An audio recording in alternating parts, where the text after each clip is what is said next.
حضرت مولانا عبید اللہ صاحب سندھی میرے استاد تھے، اور آپ نابغہ روزگار تھے۔ ایک طرف سے تو دین کے بہت بڑے عالم تھے، اور دوسری طرف جو تھے اپنے وطن کے یا پوری دنیا کے بہت بڑے انقلابی تھے۔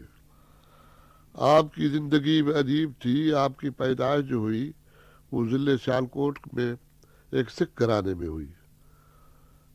16 برس کی عمر میں سندھ پہنچے، اور یہاں اس دور کے اندر جنید وقت حضرت حافظ محمد صدیق صاحب بھرچونی والے زندہ تھے۔ ان کے ہاتھ پہ اسلام لائے، اور اسی نسبت سے اسلام لانے کی نسبت سے اپنے آپ کو سندھی کہلایا۔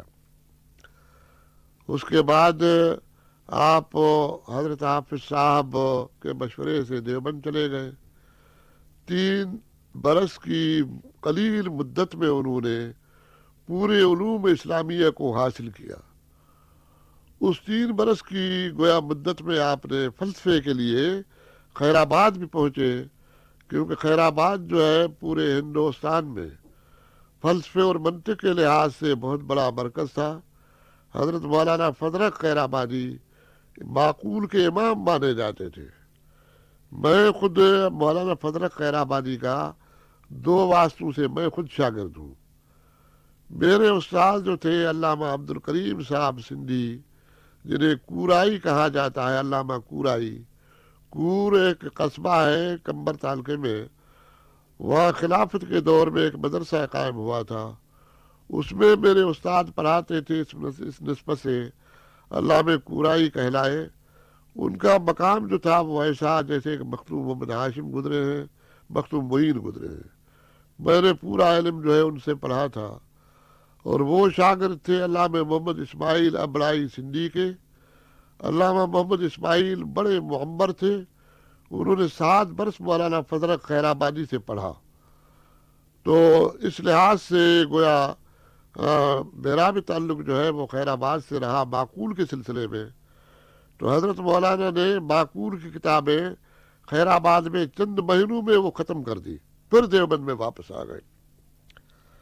1308 میں فارغ ہونے کے بعد آپ سندھ تشریف لائے، اور ان کے جو شیخ تھے، مرشد تھے حضرت حافظ صاحب، وہ فوت ہو چکے تھے اس سے کچھ پہلے 4-5 مہینے۔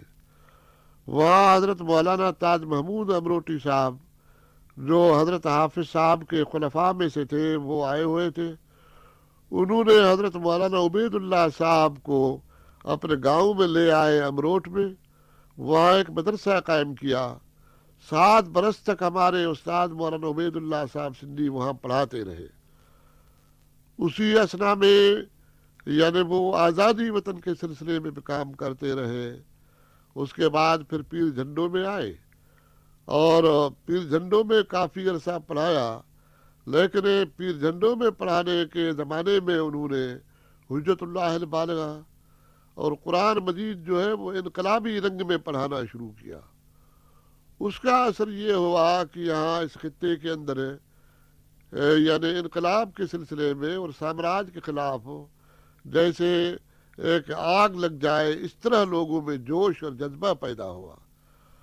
تو اس کو دیکھ کر انگریزوں نے اس مدرسے کو یعنی بند کر دیا، پیر جھنڈے کے مدرسے کو۔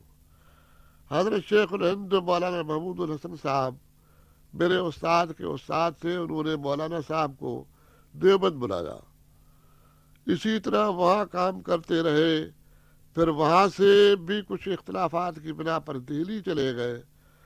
حکیم مرحوم اجمل خان اور دوسرے جو تھے اس دور کے اندر بڑے بڑے لیڈر تھے، ان کی مشارکت اور معاونت سے آپ نے وہاں ایک مدرسہ قائم کیا، خاص طور پہ اسی حجت اللہ البالغہ اور قرآن مجید کو انقلابی رنگ میں پیش کرنے کے سلسلے میں۔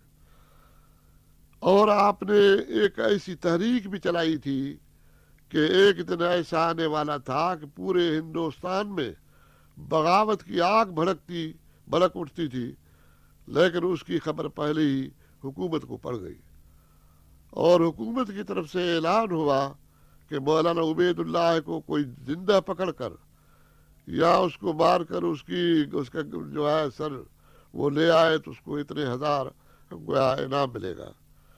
تو اس سلسلے میں مولانا مخفی طور پہ سندھ میں آئے اور یہاں سے پھر افغانستان چلے گئے، 7 برس افغانستان میں رہے۔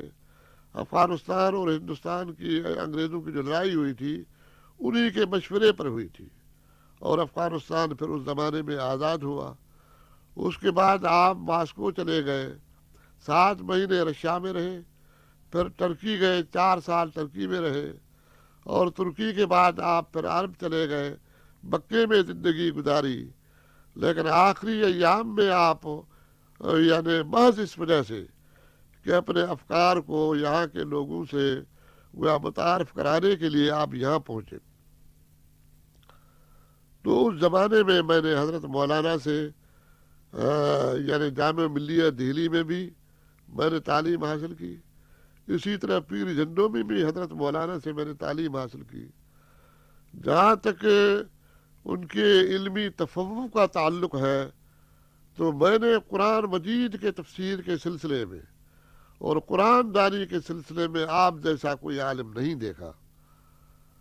دوسری بات یہ تھی کہ وہ حضرت ابو ذر غفاری کی جو زندگی ہے علمی لوگ جانتے ہیں، اس کے بالکل مظہر تھے۔ یہ حالت تھی ان کی کہ اپنے جیب میں پیسہ نہیں ہوتا تھا ان کے، اگر پیسہ آ جاتا تھا تو اسی وقت کسی مستحق آدمی کو، کسی مسکین کو، غریب کو وہ دے دیتے تھے، رکھتے نہیں تھے۔ اور کپڑوں کی حالت یہ تھی کہ 2 ہی کپڑے ہوتے تھے، جب وہ دھلنے کے لیے جاتے تھے تو چادر اوڑھ کر بیٹھ جاتے تھے، جب وہ دھل کر آتے تھے تو اس کے بعد وہ پہنتے تھے۔ تو آپ کی جو یہ زندگی تھی ایسی زندگی تھی کہ حضرت ابو ذر غفاری کی زندگی جو ہے اس قسم کی زندگی تھی۔ اور اس قسم کا عالم جو ہے میں نے اگر کوئی دیکھا سرمایہ داری کے خلاف تو مولانا حسرت موہانی کو دیکھا، دوسرے وہ تھے۔ تو مجھے یہ بڑی سعادت حاصل ہوئی کہ حضرت مولانا سے میں نے قرآن مجید کا ترجمہ پڑھا، حضرت شاہ ولی اللہ کا فلسفہ پڑھا، اور ان کی وہ جو انقلابی زندگی تھی کچھ نہ کچھ اس کا پرتو اس حقیر پر بھی پڑا۔ اور میں سمجھتا ہوں کہ میری زندگی کا جو سرمایہ ہے وہ زمانہ سب سے زیادہ میرے لیے باعث افتخار ہے جب میں ایسے وقت کے کلندر، علم کے امام، قرآن کے مفسر کے پاس میں رہا اور ان کے اخلاق سے میں نے اپنے آپ کو سنوارا۔